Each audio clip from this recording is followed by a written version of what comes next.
একটা নারী যখন খোলামেলা ভাবে বাহিরে বের হয় তার সৌন্দর্যকে দেখানোর জন্য, তার আমলনামায় প্রতি সেকেন্ডে একটা করে জিনার গুনাহ লেখা হয়। নাউজুবিল্লাহ। তো দেখেন প্রতিদিন প্রতি ঘন্টায় কত হাজার হাজার কবিরা গুনাহ, সগীরা গুনাহ এবং শিরিক গুনাহ লেখা হয় তার আমলনামায়। হাজার হাজার গুনাহ লেখা হইতেছে তার আমলনামায় জিনার গুনাহ। তো দেখেন কাল হাসরের ময়দানে যখন ওই নারী আল্লাহর কাছে বলবে তার আমলনামা দেওয়ার জন্য, আল্লাহ যখন তার হাতে তার আমলনামা দিবে, তখন তার আমলনামা সে দেখে ভয় পেয়ে যাবে।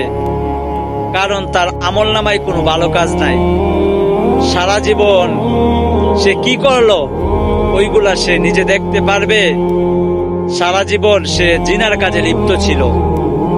তাই মা ও বোনদেরকে বলতেছি, স্বামীর খেদমত, 5 ওয়াক্ত সালাত এবং পর্দাভাবে চলুন। দেখবেন আখিরাতে আপনি সফল।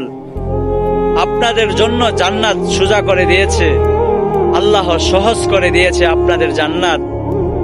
আপনাদের জান্নাতকে আপনারা কঠিন ভাবে নিতেছেন।